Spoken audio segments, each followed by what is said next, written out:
हाँ जी, तो आज हम आपको दिखाने जा रहे हैं MG हेक्टर प्लस डीज़ल 2.0 का सुपर मॉडल।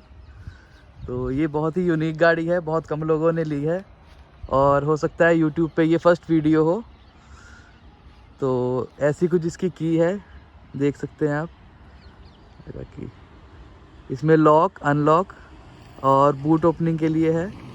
जैसे ही हम अनलॉक वाला बटन प्रेस करते हैं तो गाड़ी वेलकम के लिए DRL ऑन हो जाता है और पार्किंग लाइट ऑन हो जाती है। तो जैसा कि आप देख सकते हैं यह सुपर मॉडल है, तो इसमें फ्रंट में DRL दिया गया है और जो लाइट्स हैं वो हेडलाइट प्रोजेक्टर है, वाइट है, पर जो फॉग लाइट है वो येलो है। देख सकते हैं आप, वाइट लाइट है। और अब फॉग लाइट भी ऑन कर दीजिए। जो फॉग लाइट है वो येलो है, ठीक है।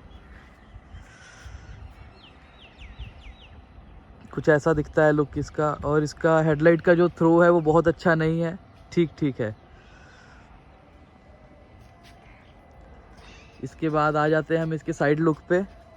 साइड लुक देखेंगे तो साइड में अलॉय व्हील है जो कि सिल्वर फिनिश में दिया गया है और जो टायर का प्रोफाइल है वो है 215/60R17, जो कि नॉर्मल जो टॉप मॉडल्स आते हैं उससे एक साइज़ 1 इंच छोटा है।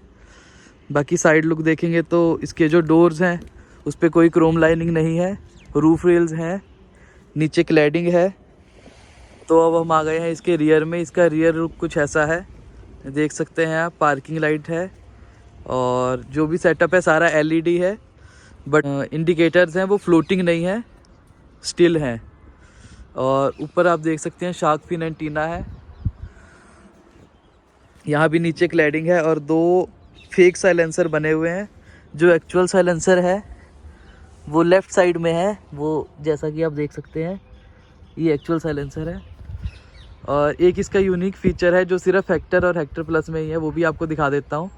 कि जो इंडिकेटर्स हैं और रियर लाइट्स है, जब हम बूट को ओपन करते हैं तो लाइट भी साथ में खुल जाता है। तो ये खोल के दिखाएंगे। जब जैसे ही हम खोलेंगे, जो हमारे इंडिकेटर्स हैं, उठा दीजिए उसको पूरा। तो जो हमारे इंडिकेटर्स थे वो आप देख सकते हैं बम्पर पे अपने आप ऑटोमेटिकली शिफ्ट हो गए और लाइट्स जो थे वो बूट के साथ खुल गया, ठीक है। एक बार फिर बंद कर दीजिए और जैसे ही हम इसको वापसी बंद करेंगे तो इंडिकेटर्स अपने आप टेल लाइट्स पे आ जाएंगे। इसमें रियर वाइपर दिया गया है और रियर डिफॉगर भी है। अभी आजकल बरसात का मौसम चल रहा है तो गाड़ी थोड़ी गंदी है, तो उसके लिए क्षमा कीजिएगा। तो अब हम देखते हैं इसका बूट।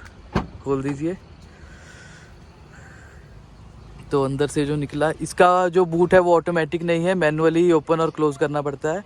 ये सुपर मॉडल में है, इससे ऊपर वाले मॉडल में ऑटोमेटिक बूट है। तो जैसा कि आप देख सकते हैं इतना स्पेस है। इसमें 2 लगेज बैग आराम से आ जाते हैं, पर उससे ज़्यादा सामान नहीं आ पाएगा। प्रैक्टिकली ये 7 सीटर तो है, पर इसमें या तो लगेज जा पाएगा या 7 लोग जा पाएंगे। तो जैसा कि आप देख सकते हैं, अब हम थर्ड रो को फोल्ड करके दिखाते हैं कि कितना स्पेस और हमारा इंक्रीज़ हो जाता है। तो ये हमने थर्ड रो को रिक्लाइन कर दिया है, तो आप देख सकते हैं बहुत ही ज़्यादा स्पेस बन गई है। और एक बार सेकंड रो को भी आप रिक्लाइन कर दीजिए, दिखा दीजिए क्या बढ़िया बेडरूम बन जाता है। अगर इसमें 2 लोग ही घूमने जाना चाहते हैं तो बहुत ही अच्छा स्पेस मिल जाएगा, वो आपको दिखाते हैं हम। अब जैसा कि आप देख सकते हैं हमने दोनों रोज़ फोल्ड कर दिए हैं, तो बहुत ही ज़्यादा स्पेस बन गई है और यहाँ पे आराम से बेड लगा के सो भी सकते हैं, इतनी जगह बन गई है। तो ठीक है, अब अंदर से आपको दिखाते हैं गाड़ी में क्या। तो हम आपको दिखाते हैं गाड़ी के अंदर से। तो जैसा कि आप देख सकते हैं थर्ड रो में जाने के लिए यहाँ पे एक स्विच दिया गया है, उसको ऊपर करेंगे और थर्ड रो में इजीली जाया जा सकता है। तो आपको जाके दिखाएंगे, जाइए अंदर।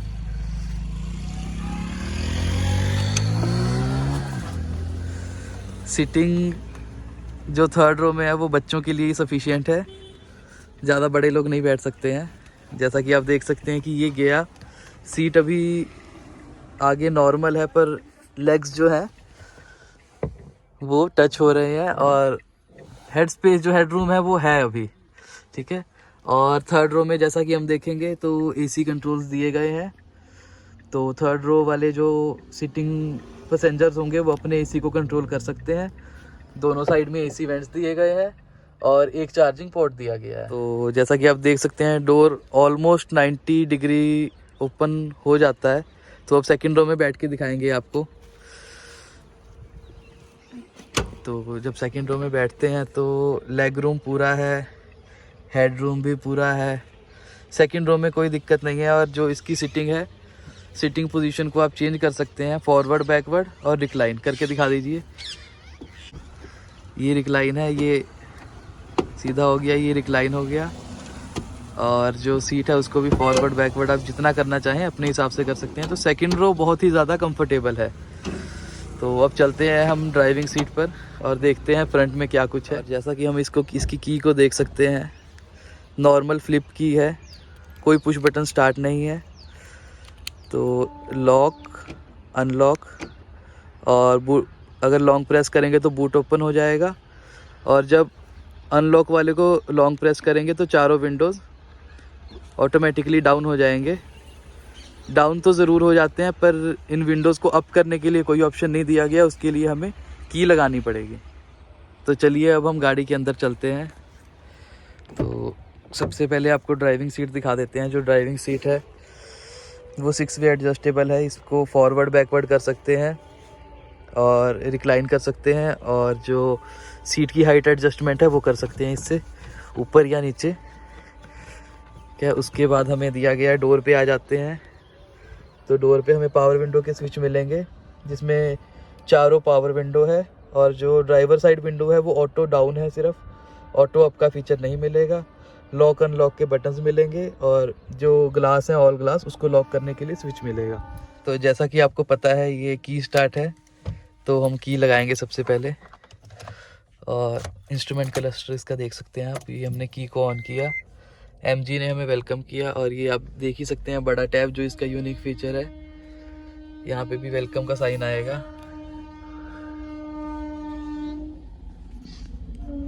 उसके बाद हम आ जाते हैं इसके स्टीयरिंग पे। तो इसके स्टीयरिंग के लेफ्ट साइड पे क्रूज कंट्रोल के बटन्स हैं और राइट साइड पे म्यूजिक को कंट्रोल करने के बटन्स हैं। ये 6 गियर मैनुअल ट्रांसमिशन है। यहाँ पे आपको मिल जाएगा USB, ऑक्स और चार्जिंग पोर्ट। और यहाँ से नीचे आएंगे हम तो हमें एक पार्किंग सेंसर्स को ऑन करने का और रियर AC जो थर्ड रो में है उनको ऑन या ऑफ करने का स्विच मिल जाएगा। और चलेंगे तो हैंड ब्रेक है। और इसके बाद यहाँ पे एक ग्लव बॉक्स दिया गया है जिसमें हम अपना कुछ सामान रख सकते हैं। और जैसा कि हम देख सकते हैं हमारा ये स्क्रीन ऑन हो गया है। इसी स्क्रीन से हमें AC के सारे कंट्रोल्स और म्यूज़िक के सारे कंट्रोल्स इसी से मिलेंगे। यहाँ पे 4-5 बटन दिए गए हैं, बाकी सारा टच कंट्रोल है। इसमें front defogger, rear defogger, power on off और वॉल्यूम के 2 बटन्स दिए गए हैं। ये पार्किंग लाइट है, तो आप देख सकते हैं पार्किंग लाइट ऑन हो गई। उसके बाद जो एक और स्विच है वो ट्रैक्शन कंट्रोल का है। इसके लेफ्ट साइड में वाइपर के कंट्रोल्स हैं और लेफ्ट साइड से ही इसका रियर फॉग लाइट भी ऑन होता है। और जो राइट साइड में है वो इसके लाइट के कंट्रोल्स हैं। और यहाँ पे आएंगे तो मिरर एडजस्टमेंट के लिए बटन दिया गया है। इसकी मिरर को आप एडजस्ट कर सकते हैं, ऑटो फोल्ड नहीं कर सकते हैं। दोनों साइड के विंग मिरर्स को एडजस्ट कर सकते हैं। और जो लाइट है उसकी बीम को एडजस्ट करने के लिए यहाँ पे दिया गया है। उसके बाद यहाँ से और नीचे जब हम जाएंगे तो फ्यूल लिड ओपन करने के लिए और कार का बोनट ओपन करने के लिए स्विच दिया गया है। ये आप देख सकते हैं इसका ग्लव बॉक्स है, डिसेंट साइज है। और जो ग्लव बॉक्स है वो कूल्ड ग्लव बॉक्स है। इसके लिए यहाँ पे नॉब दिया गया है जिससे आप इसकी कूलिंग को एडजस्ट कर सकते हैं। और बहुत बड़ा साइज में नहीं है, छोटा ही है। डैशबोर्ड जो है फुली प्लास्टिक है with leather touch, black colour का डैशबोर्ड है और सिल्वर फिनिश दिया गया है इसके साथ, जैसा कि देख सकते हैं। स्टीयरिंग पे कोई रैप नहीं है, स्टीयरिंग नॉर्मल है विद MG लोगो। और डोर्स पे भी देखेंगे तो ब्लैक डोर्स पे पियानो फिनिश दिया गया है और क्रोम लाइनिंग दी गई है और लेदर से फिनिशिंग करी गई है। और इसमें सुपर मॉडल में हमें एक फुल साइज टैब मिल जाता है जो और भी टॉप मॉडल्स में आता है, पर इसमें इंटरनेट इनसाइड और गाना ऐप्स जो है वो ऑनलाइन नहीं चलेंगे, ऑफलाइन सब कुछ चलेगा इसमें।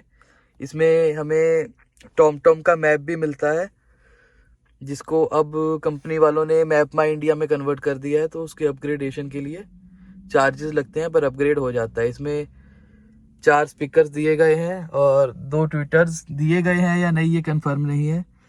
इन्होंने लोगो बनाया हुआ है यहाँ पे ट्विटर्स जैसा बना हुआ है या नहीं। अब गाड़ी के अंदर से मिरर जो है, रियर व्यू मिरर जो है वो नॉर्मल है विद डे नाइट मैनुअल। तो अब हम देख रहे हैं MG हेक्टर प्लस का इंस्ट्रूमेंट क्लस्टर, जिसमें कि लेफ्ट साइड पे RPM मीटर है और राइट साइड पे स्पीडोमीटर है। और हमें एक नॉब दिया गया है जिसको रोटेट करने पे ब्राइटनेस कम या ज़्यादा कर सकते हैं।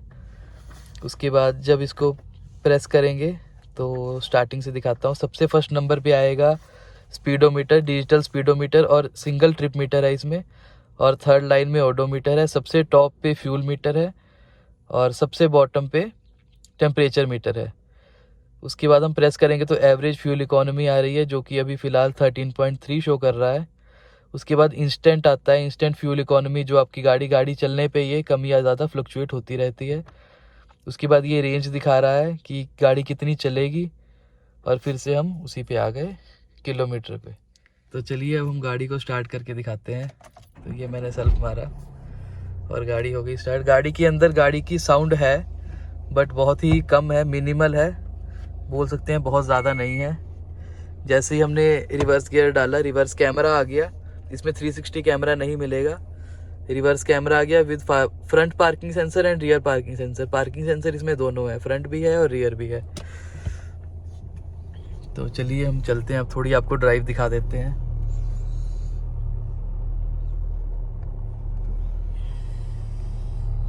जैसा कि आप देख सकते हैं इस मॉडल में हमें सनरूफ देखने को नहीं मिलेगा, तो रूफ पूरी प्लेन है और कुछ ऐसी लाइट्स दी गई हैं जो डोर्स के लिए है। और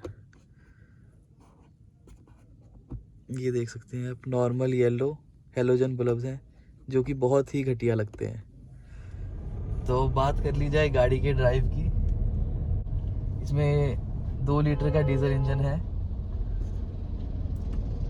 और जैसा कि आप देख ही सकते हैं चलाने में गाड़ी का स्टीयरिंग बहुत ही ज़्यादा लाइट है, और जो इसका गियर है और क्लच है वो as compare to other cars hard है। पर जब आप एक बार इस कार को चलाने लगेंगे तो गो थ्रू हो जाएंगे, फिर आपको आदत पड़ जाएगी। और इस गाड़ी को अभी तक मैंने 15,000 किलोमीटर चला लिया है। गाड़ी की फर्स्ट पेड सर्विस भी हो गई है, जिसमें जो ऑयल वगैरह था वो सारा कुछ चेंज किया है इन्होंने। जो बिल का एस्टिमेट था वो 10,000 के आसपास आया था, और अभी तक गाड़ी ने ऐसी कोई सच प्रॉब्लम नहीं आई है। गाड़ी अच्छी चल रही है, गाड़ी स्टेबल है, ब्रेकिंग बहुत अच्छी है गाड़ी की। गाड़ी 100-120 पे भी चलती है, तो गाड़ी में कोई साउंड नहीं है, बिल्कुल ही साइलेंट है। और गाड़ी के जो भी फंक्शंस है वो बहुत अच्छे वर्क कर रहे हैं, अभी तक कोई प्रॉब्लम नहीं आई है। एक जो नेगेटिव पॉइंट इसमें बहुत बड़ा मेजर नेगेटिव पॉइंट है वो ये है कि जो हमें सारे कंट्रोल्स दिए गए हैं एसी के, वो हमारी स्क्रीन के अंदर ही है। और स्क्रीन को इनिशियल स्टार्टअप होने में 15 से 20 सेकंड, जो पहले 5 से 10 सेकंड लगा करते थे, वो अप्रॉक्सीमेट 7 to 8 मंथ हो गए हैं कार को।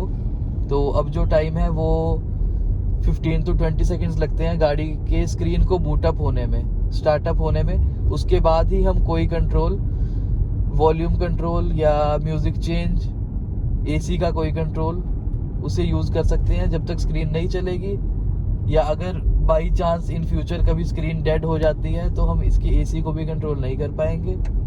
बाकी जैसा कि आप देख ही सकते हैं इंस्ट्रूमेंट क्लस्टर बहुत ही अच्छा है, सिंपल सोबर है, जो MG हेक्टर से थोड़ा डिफरेंशिएट करता है। और गाड़ी में अंदर बैठ के हमें पता चलता है कि हम MG हेक्टर प्लस में बैठे हैं। MG हेक्टर प्लस 7 सीटर सभी में, बेस से लेके टॉप वेरिएंट तक सभी में ऐसा ही इंस्ट्रूमेंट क्लस्टर देखने को मिलेगा आपको। जिसमें लेफ्ट साइड पे आरपीएम और राइट साइड पे स्पीडोमीटर है, और स्टीयरिंग, होल्ड, कंट्रोल, ब्रेक और गाड़ी से कोई कंप्लेंट नहीं है, सिर्फ एक क्लच और गियर। इन दोनों पे मैं ज़रूर फोकस करूंगा, ये दोनों अभी मुझे हार्ड लगते हैं as compare to other car, छोटी कार, बड़ी कार। अभी मैंने और कोई फीएट इंजन वाली, जो इसमें इंजन आता है वो फीएट सोर्स्ड इंजन है 2 लीटर का, जो हमें सफारी में भी देखने को मिलता है और हैरियर में देखने को मिलता है, जीप कंपास में देखने को मिलता है। पर मैंने अभी तक और कोई गाड़ी टेस्ट नहीं गई है, तो मुझे नहीं पता है कि बाकी गाड़ियों का परफॉर्मेंस कैसा है, पर इसकी परफॉर्मेंस से मुझे कोई कंप्लेंट नहीं है। इसका गियर और क्लच हार्ड है, बाकी ब्रेकिंग में बहुत अच्छी गाड़ी है। ब्रेक लगाते ही गाड़ी जहाँ है, मतलब 100 to 0 विद इन आप लगा सकते हैं 4 to 5 सेकेंड्स में बहुत ईजीली, या उससे भी कम में आ जाएगी। और 0 to 100 हमने कभी ट्राई तो नहीं किया है, पर कभी मौका मिलेगा तो आपको दिखाएंगे चेक करके कि 0 to 100 में इसको कितना टाइम लगता है। Thank you. तो चलिए अब आपको थोड़ी गाड़ी को खींच के भी दिखा देते हैं कि गाड़ी की कैसी खिंचाई है। वैसे रोड तो अभी बहुत ट्रैफिक बहुत ज़्यादा है, फिर भी देखते हैं। गाड़ी सेकंड गियर पे लगा दी है और फुल थ्रॉटल, कुछ ऐसी है गाड़ी की पिकअप, देख सकते हैं आप। 20 to 100 जाने में तो गाड़ी को मुश्किल से मुझे लगता है 3 से 4 सेकंड ही लगे होंगे।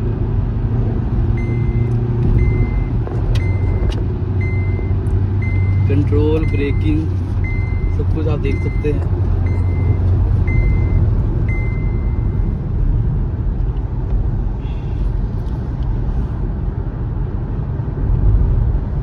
और इस गाड़ी में ज़्यादा गियर चेंज करने की भी ज़रूरत नहीं पड़ती है।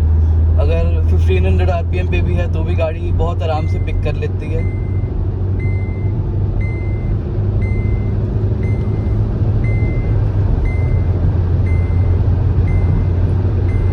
ये इसकी स्टेबिलिटी 150, 160 आप देख सकते हैं। गाड़ी बहुत अच्छी चल रही है, बस एयर ब्लास्ट है जो वो गाड़ी के अंदर आ रहा है और इंजन से कोई आवाज़ नहीं आ रही है। और गाड़ी की फ्यूल इकोनॉमी जी है, जब हम 100 से ऊपर चलते हैं तो बहुत ज़्यादा गिर जाती है, वो 10 से 12 kmpl पे रह जाती है लॉन्ग रन में। पर अगर नॉर्मली हम बात करें तो गाड़ी 15 kmpl की फ्यूल इकोनॉमी दे देती है, और अगर सिर्फ लोकल में चलें तो 12-13 के आसपास दे देती है विद एसी ऑन। और हाईवे पे बहुत अच्छा चलाएं 80, 90, 100 विद क्रूज कंट्रोल तो गाड़ी 18 kmpl भी दे देती है। तो ओवरऑल गाड़ी अच्छी है। एक आपको इसका और पॉइंट बताता हूँ, इसको नेगेटिव भी बोल सकते हैं, पॉजिटिव भी बोल सकते हैं, कि जब गाड़ी को हम रफ चलाते हैं उसके बाद गाड़ी का इग्निशन बंद करके गाड़ी को जब लॉक कर देते हैं, उसके बाद भी इसका रेडिएटर फैन कुछ टाइम तक वर्किंग रहता है, ऑन रहता है, गाड़ी लॉक कर देने के बाद भी। अब इसे इसका पॉजिटिव कह सकते हैं या नेगेटिव कह सकते हैं कि इंजन को ठंडा करने के लिए रेडिएटर फैन ऑन रहता है, पर किसी केस में जब गाड़ी पुरानी हो जाएगी और गाड़ी का बैटरी ज़्यादा पावरफुल नहीं रह जाएगा, तब ये नेगेटिव पॉइंट बन जाएगा कि उसका रेडिएटर फैन इसके बैटरी को डेड कर देगा। जब तक गाड़ी नई है, बैटरी अच्छी है, जब तक तो झेल लेगा, पर एक टाइम पे जाके बैटरी को अफेक्ट करेगा ये। और ये भी बहुत बड़ा रीज़न कह सकते हैं कि क्यों गाड़ी इतनी जल्दी गर्म हो जाती है, कि कुछ पल के लिए, कुछ सेकंड के लिए या कुछ मिनट के लिए अगर गाड़ी को रफ चलाएं, उसके बाद वो radiator fan switch off, engine बंद करने के बाद भी वो रेडिएटर फैन वर्किंग रहता है। अब जैसा कि आप सुन सकते हैं, हमने गाड़ी को स्विच ऑफ कर दिया है और साउंड सुनिए, गाड़ी का रेडिएटर अभी भी ऑन है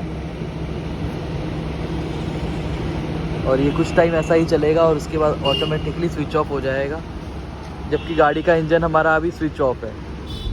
तो यही था कुछ हमारा रिव्यू, और रात भी हो गई है। तो बताइए आपको वीडियो कैसा लगा, और कुछ क्वेरीज हो तो कमेंट में बता सकते हैं।